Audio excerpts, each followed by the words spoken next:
vamos a buscar a Juan Rulfo.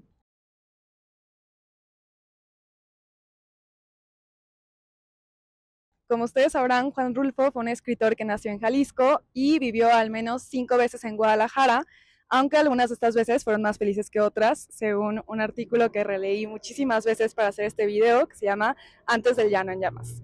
Juan Rulfo fue uno de los escritores más influyentes del siglo pasado. Fue muy conocido por su novela Pedro Páramo, que es la historia de fantasmas, y en Guadalajara se encuentran muchas claves para entender su obra. Bueno, pero primero un poco de contexto. Juan Pérez Vizcaíno, después Juan Rulfo, nació en Sayula y pasó toda su infancia en el pueblo de San Gabriel. Vivió sus primeros años en una casa muy acomodada con una familia muy ricachona, pero desde muy pequeño se topó de frente con la muerte. Y la muerte era un tema que lo inquietaba muchísimo, ustedes lo sabrán si han leído Pedro Páramo o algo de su literatura. La primera muerte que vivió fue la de su padre. Rulfo nace en un momento muy convulso del país, que es la revolución. Le tocó vivir la posrevolución y más tarde la guerra cristera, que terminó cuando él tenía 12 años. Su familia, que ya habíamos dicho que era bastante acomodada, perdió muchas propiedades durante esta época. Y además le tocó convivir con caciques, con hombres armados, con cadáveres colgados. Y estas son imágenes que de niño lo asombraron muchísimo y que se ven plasmadas en su literatura. Mi infancia en realidad tuvo una época muy difícil, ¿no? Viví la etapa más violenta que siguió después de la Revolución Mexicana, es decir, la cristiada. En mi familia hubo una serie de muertos, ¿no? Comenzando por mi padre, que fue asesinado. En 1923 su padre fue asesinado por el que era el hijo del alcalde de Tolimán, que se llamaba Guadalupe Nava. Y este asesinato sucede porque el padre de Juan Rulfo le dice en buena onda a este muchacho que tenía 15 años que si puede mantener su ganado del lado de su propiedad, y este chico procede a dispararle por la espalda.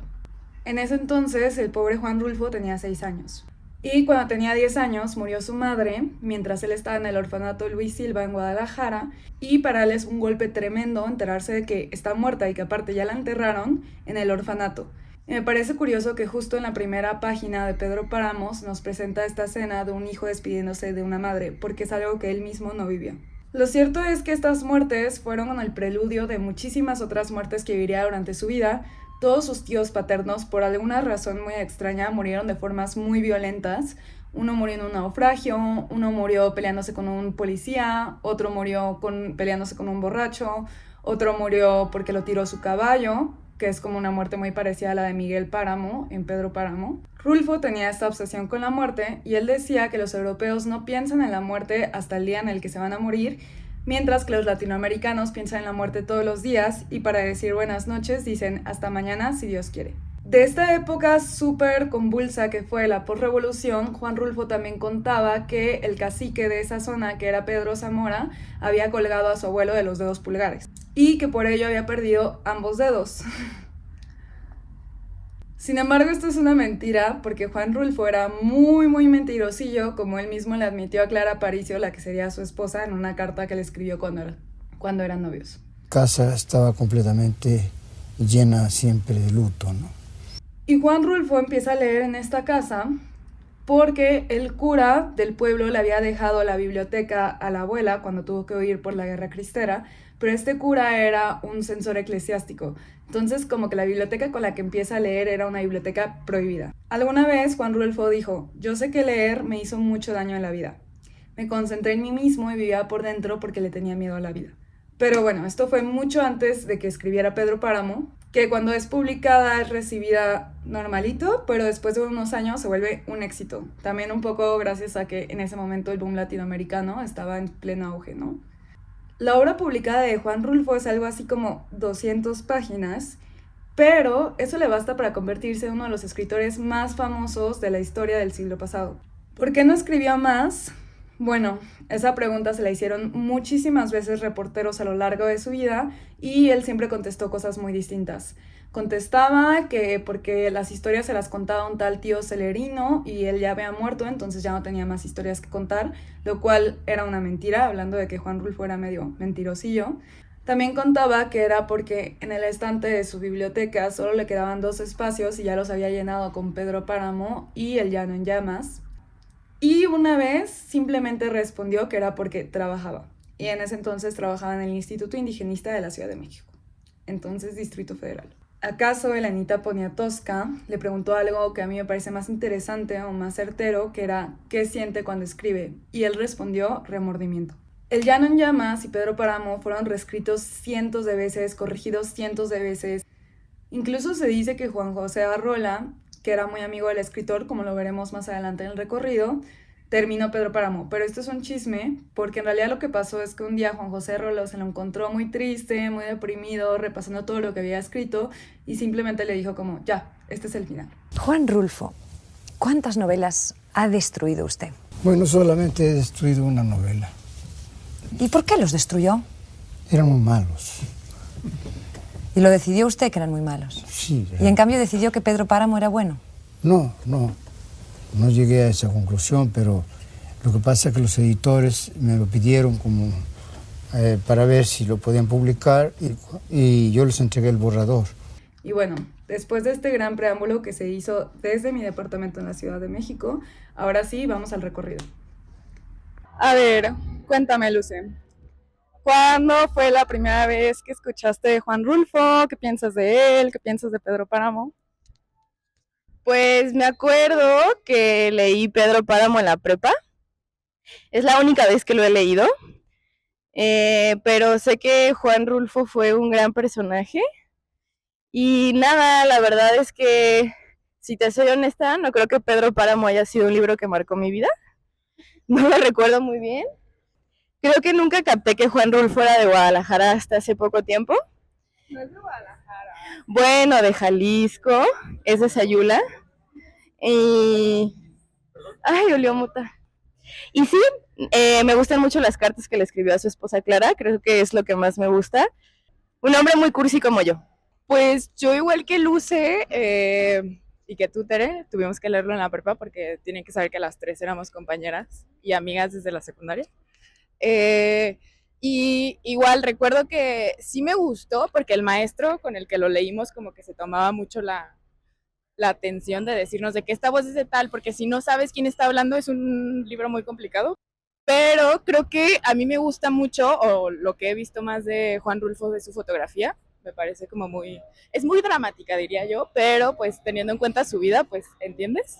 Mi historia con Juan Rulfo, al igual que la de ellas, empieza en la prepa, porque Pedro Páramo es un libro que estaba en el programa de la SEP, pero creo que todos lo hemos tenido que leer alguna vez. Y bueno, el mismo Juan Rulfo decía que era un libro muy difícil de leer y que de hecho fue muy difícil de escribir, para el que requirió muchos años para escribirlo, porque lo reescribía y lo reescribía y lo corregía y lo corregía. Entonces, pues el resultado es este libro que es como un poco complicado, como que es un libro como muy difícil de seguir, porque no sabes ni en qué lugar ni quién está hablando. Es una historia de fantasmas, ustedes lo saben, pero bueno, pues el propio Juan Rulfo decía que se tenía que leer al menos 3 veces para entenderlo. Yo voy en mi segunda vez, creo que lo he entendido mejor y cada vez me gusta más. Estamos en el Colegio Luis Silva, que era el Instituto Silva, y aquí es donde vino Juan Rulfo a estudiar, porque en el pueblo en el que creció, San Gabriel, había hasta la primaria, una cosa así. Entonces su mamá lo tiene que mandar aquí después de que se muere su papá, y aquí vive con su hermano 5 años, que fueron muy infelices para él, porque él describió este instituto como una correccional. Debido a que quedé huérfano, pasé a un orfanatorio en Guadalajara, y en aquella época pues, los orfanatorios eran en realidad casas de corrección, eran correccionales. Entonces la disciplina y el castigo era muy fuerte, y además la soledad. Y para que se den como una idea de las condiciones tan feas que había dentro de este instituto, por ejemplo, les daban de comer todos los días 2 tortillas. Esperamos un momento a que se mueva el taxi. Le daban de comer a los niños 2 tortillas, atole blanco y frijoles, o en el caso de Juan Rulfo y su hermano, que eran más ricachones, pan con leche. Y bueno, en este orfanato fue donde él se enteró que murió su madre, lo cual fue muy traumático porque no pudo ni siquiera despedirse ni acudir a su entierro. Y también otra anécdota chiquita para que entiendan cuáles eran las condiciones de este orfanato. Los niños tenían que recoger 10 chinches de las camas del orfanato para poder salir los domingos. Entonces, bueno, este era el Gran Colegio Luis Silva, que sigue funcionando, por lo que podemos ver. Bueno, voy a leer un pequeño fragmento de algo que escribió Juan Rulfo, que no es autobiográfico, pero pues obviamente es autobiográfico. No hay nada autobiográfico, nada de lo que he escrito. Y dice: cuando Tránsito Pinzón cruzó la puerta del viejo orfanatorio con su valija de trapo sobre los hombros, no supo qué camino seguir. Allí afuera nadie lo esperaba. Recorrió unos cuantos pasos hacia el centro de la ciudad con la mente vacía y al fin recostó su cuerpo contra las rejas abiertas del templo de Jesús María. Allá. Ahora en la calle se sentía desorientado e inmóvil como una piedra tirada en cualquier camino. Si al menos le hubieran dicho a dónde ir, hacia dónde tirar en aquella ciudad desconocida, o conocida apenas, de la que sabía su nombre, sus calles, sus barriadas y la cual había recorrido miles de domingos. Una ciudad de domingos, pero sin días de semana. Un lugar donde ni los lunes, ni los martes, ni los miércoles existían. Ni tampoco los jueves, ni los viernes o los sábados. Solo los domingos. La ciudad de los domingos. Era como si le hubieran vaciado los demás días, colados por un sedazo o mandados al estercolero. 5 años de puros domingos. Bueno, ¿qué opinan? Me está gustando mucho este tour literario. Sí. Juan Rulfo se va de Guadalajara a la Ciudad de México después de una etapa muy extraña de seminarista y después en la Ciudad de México pide trasladarse a Guadalajara con el mismo sueldo, que en ese entonces era 152 pesos y aparentemente era un sueldazo. Y bueno, en Guadalajara consigue un trabajo. Felicidades. Bueno, en Guadalajara consigue un trabajazo que es en la oficina de migraciones, y en esta oficina lo que es como un poco curioso es que en ese entonces pues venían de 8 a 10 personas de otros lados y pasaban por la oficina, entonces básicamente Juan Rulfo no tenía mucha chamba. O sea, él escribía todo el rato, leía todo el rato, y en esta oficina se supone que escribió algunos de los cuentos del Llano en Llamas, y bueno, también era muy visitado por Juan José Arreola y Javier Alatorre, que en ese entonces trabajaban en El Occidental, en el periódico, y Juan José Arreola describió así su oficina: un lugar lúgubre en el que no cabía más que un escritorio con maletas, un tintero inexistente y una máquina de escribir que no funcionaba. Por cierto, me parece muy extraño que no haya un museo de Juan Rulfo en Guadalajara, dado que es de los escritores más importantes, no solo de México, sino en general, del mundo, del siglo pasado. Pero sí hay una estatua en Comala, Jalisco, que por cierto no es Comala, o sea, no es Comala de Pedro Páramo. Comala de Pedro Páramo es Ayula, pero como que la gente hizo la conexión como Comala, Juan Rulfo, y puso una estatua. Pero aquí en Guadalajara pues no hay realmente lugares conmemorativos de Juan Rulfo. Estamos en la calle Pedro Moreno, número 1000, y enfrente de lo que era la Farmacia Rex, que era un lugar de encuentro entre la fauna literaria de ese entonces en Guadalajara.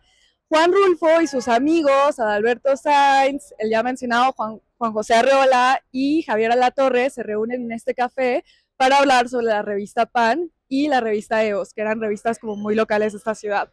Esta farmacia era propiedad de las hermanas de Enrique Díaz de León, que si les suena es porque fue el primer rector de la Universidad de Guadalajara. Y bueno, pues como lo pueden ver, ahora es un estacionamiento. Y bueno, el grupo de amigos también se reunía aquí en esta tienda de Converse, que antes era el Café Nápoles. La verdad, a mí me parece, lo personal, una pena que todos estos lugares ahora sean cosas tan random como una tienda Converse. Y aquí, en el que era el Café Nápoles, conoció a la que sería su esposa, a Clara Aparicio, cuando ella tenía 15 años, y según esto se comía un platote de pozole. Podemos entender un poco por qué duró tanto tiempo el noviazgo, 5 años, porque ella tenía 15 años cuando se conocieron, y después empezaron como esta relación epistolar que se ha vuelto muy famosa con la publicación de las cartas, en las que, como ya decía mi Luce, pues era como muy meloso Juan Rulfo, o sea, muy meloso.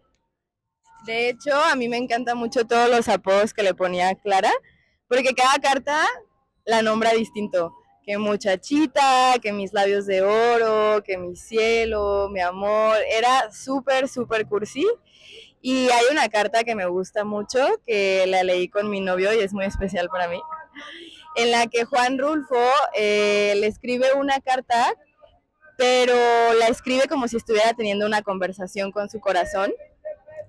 Y habla de qué van a hacer cuando Clara se enoje con Juan Rulfo. Y es una plática entre Juan Rulfo y su corazón y pues nada, es una carta muy hermosa. Bueno, tuvimos un poco de problemas técnicos, se nos rompió el micrófono, hubo un poco de acoso callejero y pasamos por una nieve, pero continuamos con el tour. Y ahora estamos en la esquina de Morelos y Colón. Y aquí en alguna de estas esquinas estaba la que fue la librería Font. Puede ser en esa tienda de zapatos, puede ser en esa tienda de que no es. La verdad es que estuve preguntando un poco y la gente no recuerda bien, pero este era otro de los lugares donde se reunía este grupo de amigos a hablar sobre literatura, etc. Entonces Juan Rulfo en alguna de estas esquinas pasó.